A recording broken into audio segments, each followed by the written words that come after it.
My name is Isaac Jason, and what I'm about to share with you will challenge everything you believe about life, death, and what lies beyond. It began on an ordinary evening, a night like any other. The house was silent, the hum of the world outside barely noticeable. I had no warning, no sense of what was about to happen. One moment, I was there, surrounded by the familiar, and the next, nothing. It wasn't just darkness. It was an overwhelming stillness, a pause in time that felt eternal. My heart had stopped. In that instant, my life as I knew it slipped away, and I was thrust into a reality I never imagined possible. I was floating, not in the sense of weightlessness, but as though I had been untethered from the very fabric of my being. It wasn't frightening, yet the enormity of it all was staggering. And then, there it was, a light. Not just any light, but one that seemed alive, pulsating with warmth and indescribable love. What happened next is the reason I'm here to tell this story. I was drawn into a realm unlike anything we know, and standing there, amidst the brilliance, was someone I never expected to see, Queen Elizabeth II. What she revealed to me was nothing short of extraordinary. Prepare yourself, because this journey will take you to the edges of heaven and back. What I learned may very well change how you see eternity.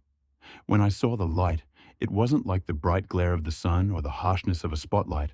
It was warm, inviting, and alive, as though it was calling to the very core of my soul. I felt weightless, unburdened by pain, fear, or the worries that had clung to me in life. The light seemed to pull me closer, and though I had no feet to walk, no body to move, I felt myself being carried forward. At first, I was surrounded by silence. Not the kind of silence that feels empty, but a peaceful, reverent quietness that spoke volumes. And then I began to hear it, a melody, soft and distant. It wasn't just music. It was a harmony so pure, it resonated in my very essence. The notes seemed to speak a language I didn't understand, but somehow knew deeply, as though my soul had always been attuned to it. As I moved toward the light, the world around me began to take form. Shapes emerged, trees, rivers, flowers, more vivid and alive than anything on earth. The colors were unearthly, blues deeper than the oceans, greens that seemed to breathe, and golden hues that shimmered like living fire. I realized I wasn't alone. There were others, figures glowing with a radiance I couldn't describe. They didn't speak with words, yet I understood them. Their presence was comforting, filled with a love so profound that it brought tears to my eyes. These weren't tears of sadness, but of awe, as though every broken piece of me was being mended in their presence. And then, out of the brilliance, she appeared. At first, I wasn't sure who she was, but as she stepped closer, her features became unmistakable. Queen Elizabeth II. Dressed not in royal garments, but in a simple, luminous robe, she looked younger, almost timeless. There was a glow about her, not the glow of fame or power, but of peace and wisdom. She smiled, and in that smile, there was a sense of recognition, as though she had been expecting me. "Welcome," she said, her voice gentle yet commanding. It wasn't just her lips that spoke. Her words resonated within me, echoing in a way that felt like they were imprinted on my very soul. I was speechless, overwhelmed by her presence. Why are you here?" I finally managed to ask. Her eyes sparkled with kindness. "We all have a purpose," she said. "Even beyond this life, our journey continues. There are truths to be revealed and lessons to be learned, both for you and for those you'll return to." Return? The word felt foreign in this place. How could I ever leave such beauty, such peace? She nodded as if she could hear my thoughts.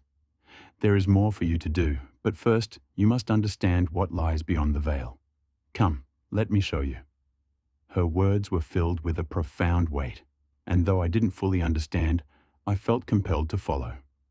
As we moved, the scenery shifted. The vibrant fields and glowing rivers faded into something different, a vast expanse of light and space, filled with what looked like countless stars. This, she said, gesturing to the endless expanse, is the tapestry of creation. Every star, every thread, represents a soul, a moment, a purpose. I stared in awe, feeling both insignificant and profoundly connected to the vastness of it all. But why me? Why am I here? Queen Elizabeth turned to me, her gaze piercing yet gentle. Because your story matters. Every soul has a role in the grand design, and yours is far from over. Her words were both comforting and unsettling. What could I possibly offer to a design so immense? And yet, I felt a stirring within me, a sense of purpose I couldn't yet comprehend. Come, she said again, and with a wave of her hand, the scene shifted once more. This time, we stood before what looked like a great book, its pages glowing with an inner light. This is the book of life, she explained, where every deed, every thought, every moment is recorded. I hesitated, unsure of what I would see. But as the pages turned, I realized they weren't just words. They were images, living and moving, showing the story of my life. Every joy, every sorrow, every decision was laid bare before me. At first, I felt shame. I saw my mistakes, my failures, and the moments I had hurt others. But as I looked closer, I began to see something else.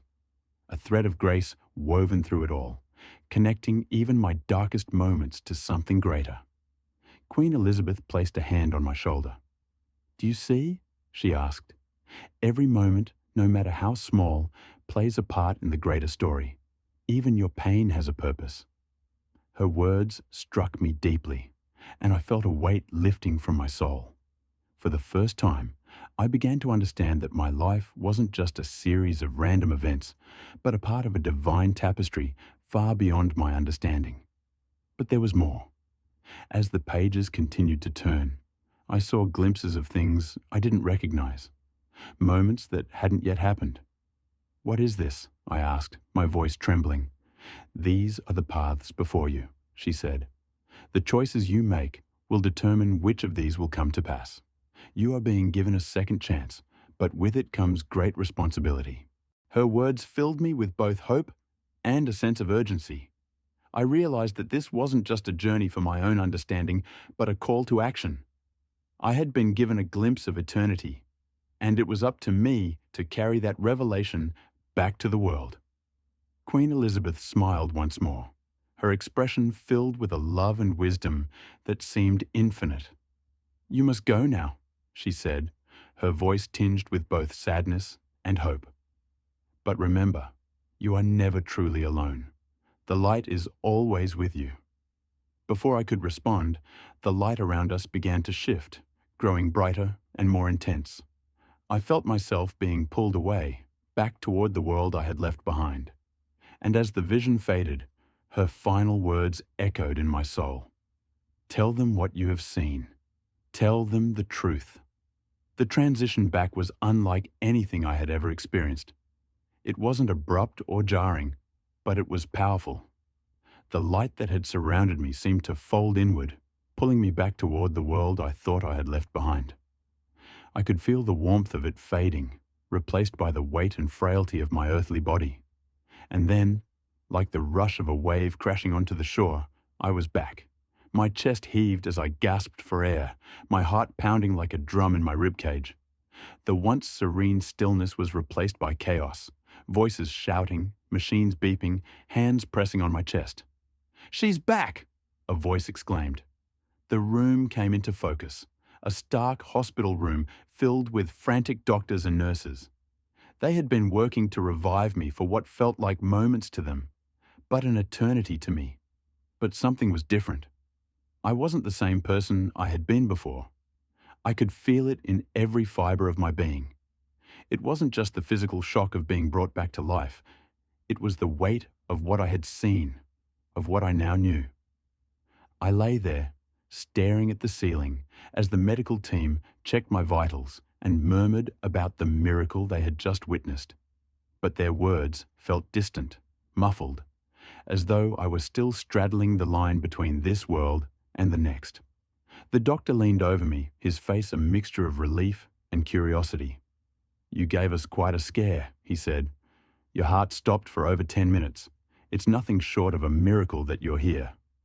A miracle. Yes, that's what it was. But I struggled to find the words to explain what had happened. How could I possibly convey the enormity of what I had just experienced? How could I make them understand that I had seen the other side? That I had stood in the presence of Queen Elizabeth II and heard words that would change my life forever? In the days that followed, I couldn't shake the vividness of what I had seen. Every detail was etched into my mind with a clarity that felt more real than anything I had ever known. I couldn't dismiss it as a dream or a hallucination. It was too profound, too intricate, too alive. But with the clarity came questions. Why had I been shown these things? Why had Queen Elizabeth been the one to guide me? And most importantly, why had I been sent back? As I began to recover physically, I found myself drawn to prayer and reflection in a way I never had before. I opened my Bible, searching for answers, and found comfort in the words of Scripture. For we know that if the earthly tent we live in is destroyed, we have a building from God, an eternal house in heaven, not built by human hands. 2 Corinthians 5:1. Those words resonated deeply. They confirmed what I had seen, that this life is only a shadow of the glory that awaits us. But what of the message I was meant to share? The more I prayed, the more I realized that my experience wasn't just for me.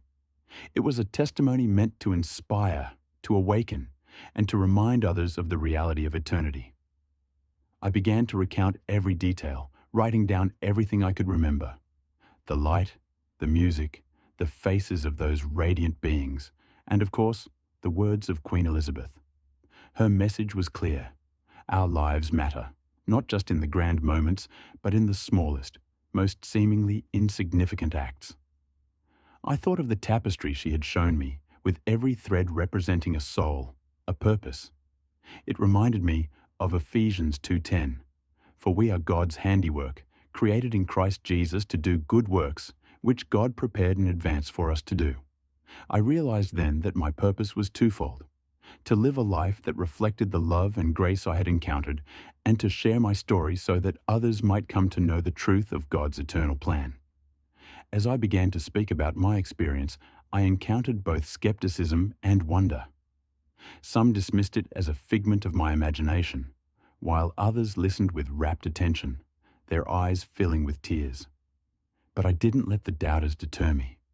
I knew what I had seen, and I knew it was real. One day, as I shared my testimony with a small group at church, an elderly woman approached me afterward, her hands trembling. "Thank you," she said, her voice thick with emotion. "I lost my husband last year, and I've been struggling to believe that I'll see him again. Your story has given me hope." Hope. That was the reason I had been sent back. Not to prove anything, not to convince the world of some abstract theory, but to bring hope to those who needed it most, to remind them that this life, as precious as it is only the beginning. And so I began to speak more boldly, sharing my story wherever I could. Each time I felt the presence of the light, the warmth of the love I had experienced, guiding me. And always I carried the memory of Queen Elizabeth's smile, her words echoing in my heart. Tell them the truth. The truth is this: heaven is real, eternity is real, and every moment of our lives is woven into a divine tapestry that is more beautiful and more intricate than we could ever imagine. But the most important truth: God's love is at the center of it all, calling each of us home. As I reflected on my encounter with Queen Elizabeth II in the heavenly realm, her words continued to resonate deeply. Each phrase carried a profound weight, not just for me, but for everyone who would one day hear my story. She spoke with an authority that was not rooted in her earthly reign, but in a wisdom that came from a higher source, as though she had been entrusted with truths meant to guide and awaken. She had shown me the book of life, And while it revealed my past and the paths I might walk in the future, there was something even greater that she wanted me to understand. "This is not just your story," she said, turning to face me with eyes filled with compassion. "It is the story of all humanity. Every soul is connected, woven into the fabric of God's eternal plan." Her words were accompanied by visions, scenes that unfolded before us like living paintings. I saw moments of incredible beauty and heartbreaking sorrow. I saw acts of kindness so small they might go unnoticed, and acts of selfishness that rippled far beyond what anyone could imagine. Each moment, she explained, was a thread in the grand tapestry, contributing to the eternal story of creation. "What about the pain?" I asked her. "What about the suffering? How can it all have a purpose?" Her expression softened, and she placed a hand on my shoulder. "Pain is not the end," she said. "It is a part of the refining process. Just as gold is purified by fire, so too are souls shaped by the trials they endure. But know this, no pain is wasted. God redeems every tear, every heartache, and every loss for a greater good." Her words reminded me of Romans 8:28. "And we know that in all things God works for the good of those who love him, who have been called according to his purpose." In that moment, I understood that even the darkest moments of my life had been used to bring me to this place, to this understanding. As the visions continued, she showed me glimpses of heaven's order. It wasn't chaotic or random, but a place of perfect harmony, where every being, every element, moved in alignment with God's will. I saw angels, countless in number, working tirelessly to carry out his commands. They weren't the cherubic figures often depicted in art, but majestic, radiant beings who exuded strength and purpose. "What is their role?" I asked, watching as they moved with precision and grace. "They are messengers, protectors, and servants of the Most High," she explained. "They rejoice when a soul turns to God, and they mourn when a soul is lost. Their work is ceaseless, for the battle between light and darkness is ongoing." Her mention of a battle sent a chill through me. "You mean there's still conflict, even here?" She nodded solemnly. "Heaven is secure, but earth remains a battleground. The enemy seeks to deceive and destroy, to pull souls away from the truth. But take heart," she added, her voice firm, "for the victory has already been won through Christ." Her words brought a sense of both urgency and reassurance. The battle wasn't over, but the outcome was certain. It reminded me of Ephesians 6:12. "For our struggle is not against flesh and blood, but against the rulers, against the authorities, against the powers of this dark world, and against the spiritual forces of evil in the heavenly realms." Queen Elizabeth then turned her attention to a different vision. This time, I saw Earth, not as it is, but as it could be. It was a world filled with light, love, and unity, where people lived in harmony with one another and with God. "This is what he desires," she said. "But it begins with you, with every individual choosing to walk in faith and love." The scene shifted again, this time to the faces of people I recognized. Family, friends, even strangers I had encountered briefly in my life. Some were smiling, their faces radiant with joy, while others seemed burdened, their expressions heavy with pain and doubt. "These are the souls you are called to reach," she said. "Your words, your actions, and your love can make a difference. Never underestimate the power of a single act of kindness or a single word of truth." Her statement brought tears to my eyes. I had always thought of myself as insignificant, just one person among billions.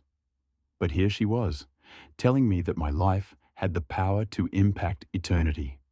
Finally, she shared one last revelation, a truth so profound it left me speechless.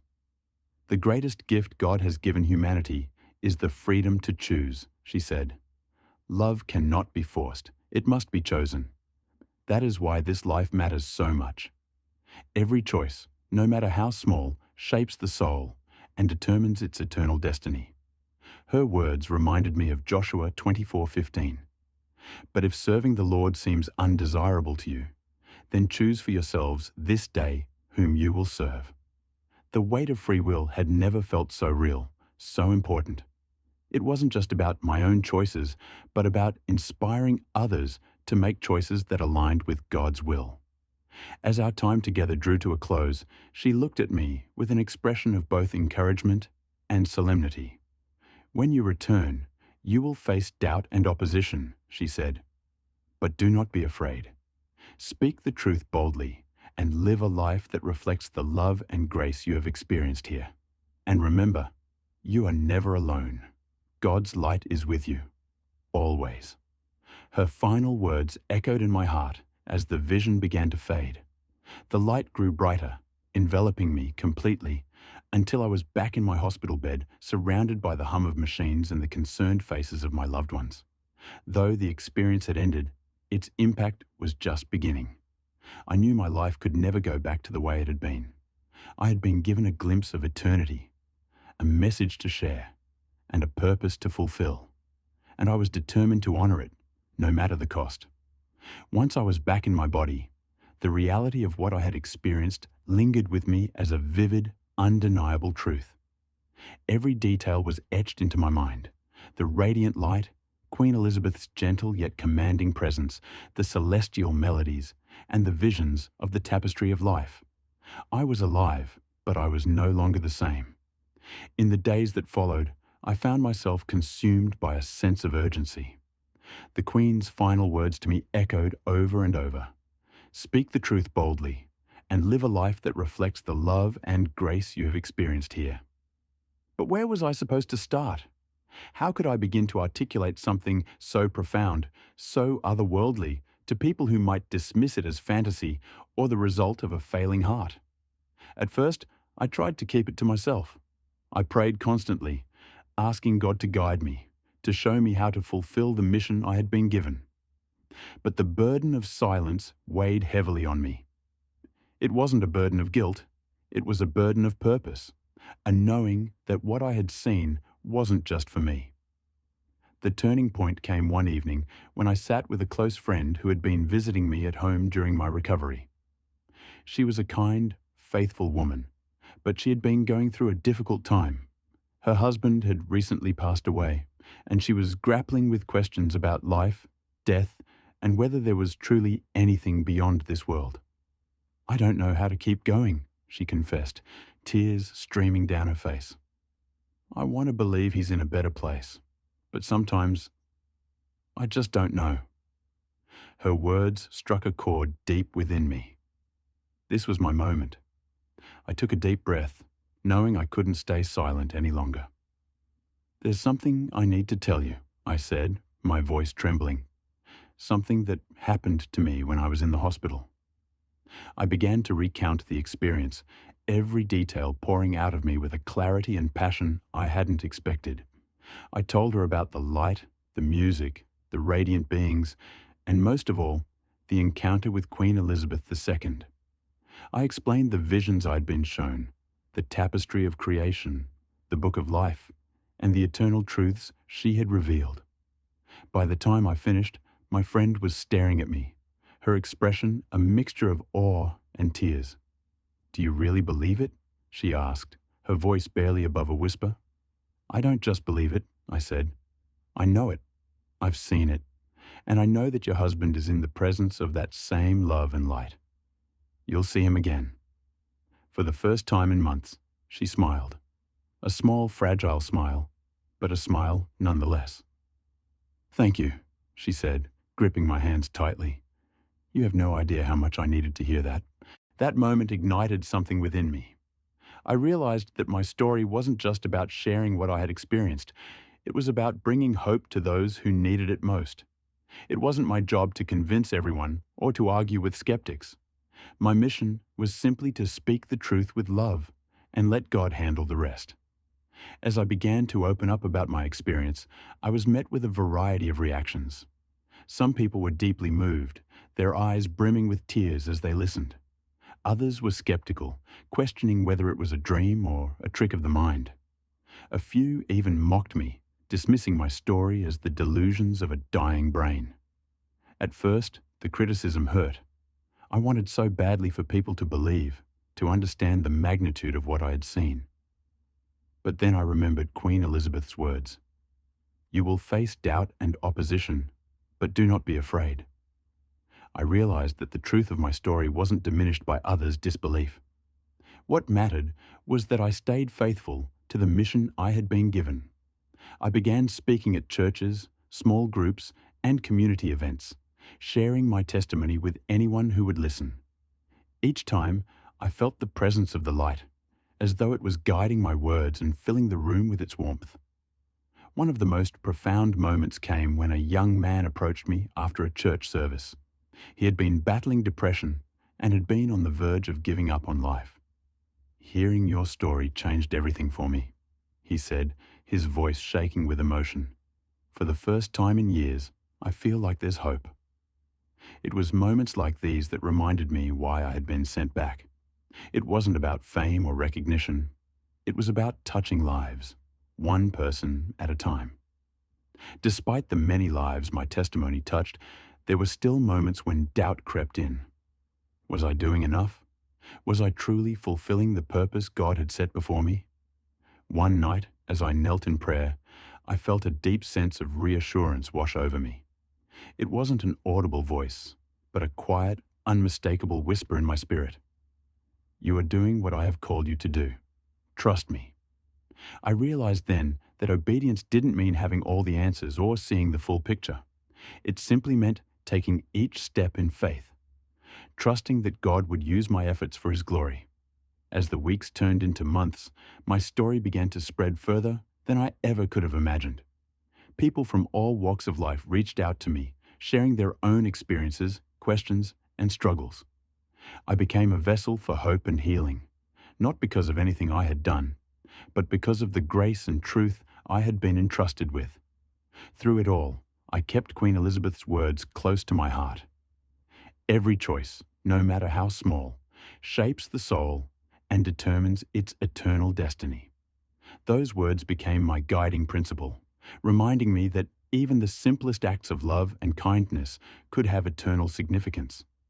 The mission wasn't always easy, but it was always worth it. Each life touched, each heart encouraged, was a testament to the power of God's love and the reality of eternity. I don't know why I was chosen to have this experience or why I was sent back, but I do know this.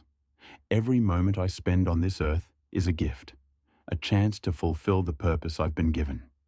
And when my time here is done, I know I'll return to that place of light and love, where Queen Elizabeth and countless others await. Until that day, I will continue to share the truth boldly, trusting that God's light will shine through my story and lead others to Him.